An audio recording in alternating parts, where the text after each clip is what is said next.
हिरव्या रंगाच्या बांगड्या घातल्याने काय होते ते एकदा पहाच। नमस्कार मित्रांनो, लग्न झाल्यानंतर बऱ्याचशा स्त्रिया त्यांच्या हातात हिरव्या रंगाच्या बांगड्या घालतात। हिंदू धर्मशास्त्र याविषयी नेमकं काय सांगतं हे आज आपण पाहणार आहोत।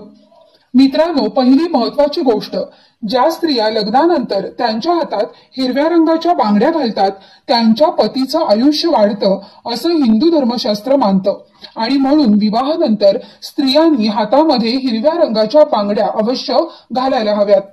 दुसरी जी महत्त्वाची गोष्ट आहे ती म्हणजे आपल्या पतीला सुरक्षित ठेवण्यासाठीचा जो आशीर्वाद आहे तो आशीर्वाद निसर्ग देवतेकडून आपणास मिळत असतो। लक्षात घ्या, हिरव्या रंगाचा आणि निसर्गाचा अगदी जवळचा संबंध आहे। ज्या लोकांना करिअरमध्ये आणि उद्योग व्यवसायात प्रगती करायची आहे अशा लोकांनी, अशा घरातील स्त्रियांनी हिरव्या रंगाच्या बांगड्या अवश्य घालाव्यात। हिरवा रंग हा बुध ग्रहाचा प्रतीक आहे। धन्यवाद।